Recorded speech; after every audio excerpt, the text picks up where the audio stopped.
खबर कौशाम्बी से है, जहां एक बार फिर तेज रफ्तार का कहर देखने को मिला। जहां ट्रैक्टर ने बाइक सवार को जोरदार टक्कर मारी, जिससे 3 लोग गंभीर रूप से घायल हो गए, जिसमें बाइक सवार, उसकी पत्नी और बच्चे को गंभीर चोटें आई हैं, जिन्हें एम्बुलेंस की मदद से अस्पताल पहुंचाया गया। वहां उनका इलाज जारी है। वहीं घटना में बाइक सवार के 5 वर्षीय बच्चे की मौत हो गई है। घटना की सूचना पर पहुंचे स्थानीय पुलिस ने घटना की जांच शुरू की।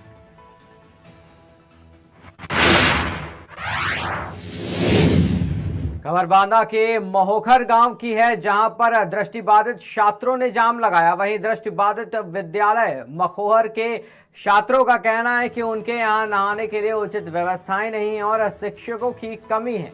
साथ ही अभी तक सरकार से मिलने वाले मोबाइल और टैबलेट भी नहीं मिले हैं। छात्रों ने बताया कि कई बार पत्राचार के माध्यम से शिकायत भी की गई, लेकिन उनकी सुनवाई नहीं हुई, जिसकी वजह से आक्रोशित छात्रों ने बांदा फतेहपुर टांडा हाईवे मार्ग पर जाम लगा दिया। घटना की जानकारी मिलते ही पुलिस बल मौके पर पहुंचा। इस दौरान छात्रों और पुलिस वालों के बीच बहसा-बहसी भी हुई।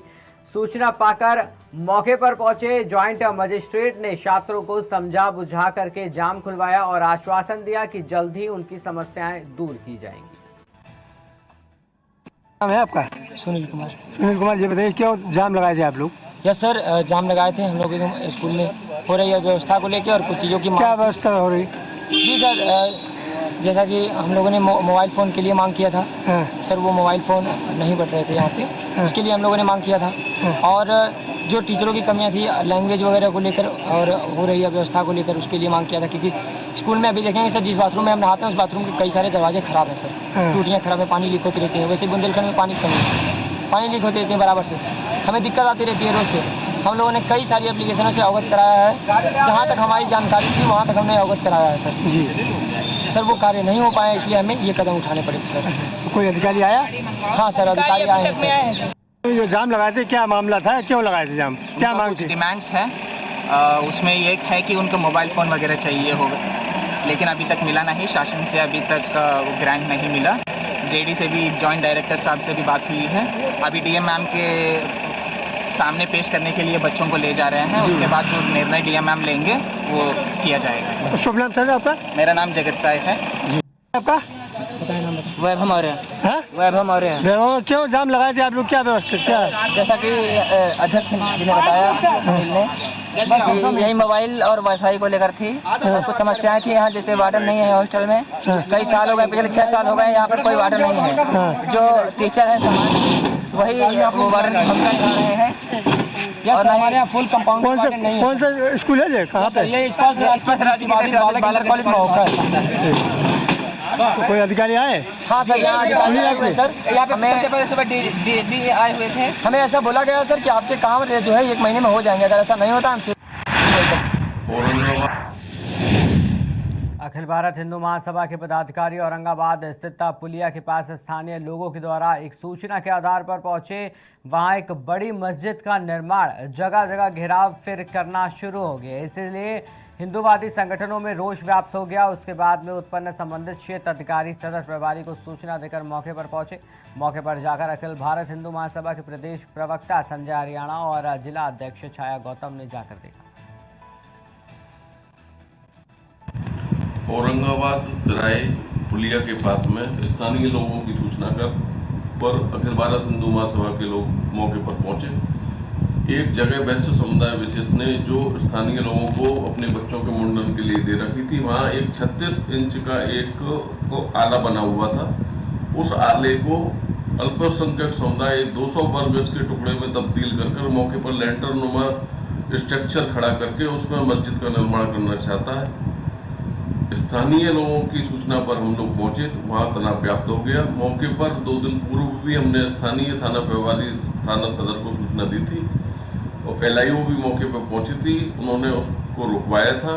कल फिर जब कार्य सूचना के आधार पर हम लोग पहुंचे तो वहाँ देखा एक व्यक्ति वहाँ बैठा हुआ था, वो कार्य कराने के लिए अपने कारीगरों से बात कर रहा था। हमने उससे पूछा तो उसने कहा कि हमारे पास कोई लिखा पढ़ी नहीं है, मैं नहीं करा रहा, कोई और करा रहा है। तो वो है पुलिस अधिकारी जब थाना प्रभारी सदर मौके पर पहुंचे, उनको देखकर वह वो भाग गया। उनके सामने भी उसने कहा कि मैं नहीं करा रहा।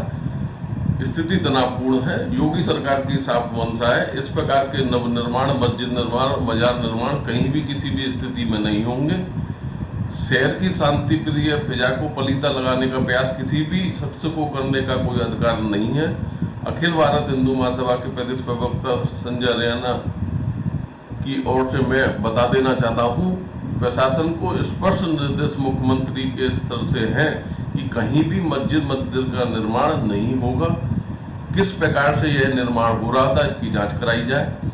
मौके पर किस प्रकार से ये स्ट्रक्चर खड़े हो गए, स्थानीय लोगों के कहने के अनुसार कि बहुत दिनों से लगातार प्रयास किए जा रहे थे इसको रुकवाने के, लेकिन नहीं रुके। में तालाब में कोई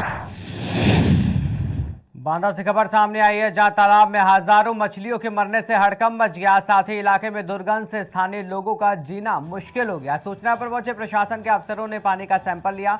सैंपल को कलेक्टर पर जांच के लिए भेज दिया गया और मृत मछलियों को दफनाने के लिए आदेश दिए गए। गांव वालों का कहना है कि किसी अराजक तत्व ने तालाब में कोई जहरीला पदार्थ डाल दिया, जिससे इतनी बड़ी संख्या में मछलियों की मौत हुई। मामला बबेरू से सामने है। ये नाथ में तालाब में कोई पॉइजन जैसा चीज पड़ी है, मछलियों की मौत हो गई, क्या मामला है? देखिए, आज सुबह सूचना प्राप्त हुई थी कि जमरेहीनाथ तालाब में काफ़ी संख्या मछलियाँ मरी हुई, जिसके संबंध में वीओ साहब और हम लोग आए हैं, जिसमें जांच पाया गया है। मौके पर के तो काफ़ी संख्या में मछलियाँ मर गई हैं। वर्तमान में इनको निकलवा के दफनाया जाएगा और साथ ही पानी वगैरह की जाँच करा के जाँच की जाएगी कि इसका क्या कारण रहा है। साथ में जो तालाब बना वहाँ पर मछलियाँ मरी हैं, क्या मामला है? देखिए, आज सुबह टाइम जब सूचना मिली तो कुछ लोगों द्वारा जब तुरंत जानकारी दी गई कि मतलब यहाँ मछलियाँ पूरी मरी पड़ी हैं और ऊपर आ गई हैं। तो उसमें जानकारी ली गई तो कल शाम के टाइम करीब 7, सवा 7 बजे की जानकारी मिल पा रही है। एक कोई गाड़ी आई थी 4 पहिया, जो यहाँ पे बीचों बीच खड़ी हुई और खड़ी होकर के पता नहीं कि उसमें उन्होंने एक पूजा का सामान डाला या मतलब किस तरह का सामान डाला है, और डाल करके न उन्होंने दर्शन भी नहीं किया। इसके बाद वापसी चले गए। लेकिन अब हमेशा से सब लोग आते रहे, दर्शन करते रहे और जो पूजा की सामग्री होती थी यही डाल जाते थे। तो आज तक कोई ये देखा नहीं कि मतलब क्या है, जब ऐसी कोई घटना नहीं घटित हुई। और आज जब ऐसी घटना घटित हुई तो ये समझ में आ रहा है कि क्या वही लोगों ने ऐसा किया है या कोई दूसरा किया है या फिर और कोई कारण। प्रधान जी, मौके में किसी अधिकारी को जानकारी दी आपने? जी, एसडीएम साहब को दी, वीडियो साहब को दी। अच्छा, यहाँ मौके पर आए हुए हैं? जी जी, सब आए हुए हैं। अच्छा, तो अब इनको निकालने का क्या उपाय किया जा रहा है? देखिए, उपाय बुलवा रहे हैं, निकालने वाले हैं, निकालने वालों से निकलवा करके कहीं गड्ढा खुदवा करके दफनाया जाएगा और बुलवा दिया जाएगा, नमक डलवा के। प्रधान जी, कौन से स्थान है ये? यमरेहीनाथ है, ग्राम पंचायत बंथरी है। ग्राम पंचायत बंथरी में ही यमरेहीनाथ का ये स्थान। प्रधान जी, आपका नाम? सोमनाथ शुक्ला। नाथ में तालाब में कोई वाराणसी के आराजी लाइन विकास खंड के गाजीपुर और सिंगही ग्राम पंचायत के मिनी सचिवालय पर शुक्रवार को गांव की समस्या गांव में समाधान कार्यक्रम के तहत चौपाल लगाई गई। ब्लॉक प्रमुख नगीना सिंह पटेल, प्रतिनिधि डॉक्टर महेंद्र सिंह पटेल और ज्वाइंट खंड विकास अधिकारी राजेश यादव, एडीओ एसके प्रमोद सिंह, ग्राम प्रधान गजापुर राम बाबू मौर्य और सिंगही ग्राम प्रधान माधुरी सिंह, प्रतिनिधि कमलेश सिंह ने गांव में लगी चौपाल में लोगों की समस्याओं को सुना। इस दौरान किसान सम्मान निधि, विधवा वृद्धा, दिव्यांग पेंशन का समाधान किया गया। वहीं गजापुर में मिनी सचिवालय हो जाने का मुख्य मार्ग और सिंगही गांव दलित बस्ती में सीवर नाला बनाने हेतु तो प्रमुख प्रतिनिधि ने अधिकारी को त्वरित कार्रवाई अमल में लाने के लिए निर्देश दिया है। ग्रामीणों ने राशन कार्ड बनाने और नाम बढ़ाने सहित आवास बनाने का मुद्दा उठाया। उपस्थित अधिकारियों ने समस्त समस्या का समाधान कराने का आश्वासन दिया। आज जो है ग्राम चौपाल का आयोजन जो सरकार के द्वारा किया जा रहा है, पूरे प्रदेश में यह कार्यक्रम हमारा चल रहा है।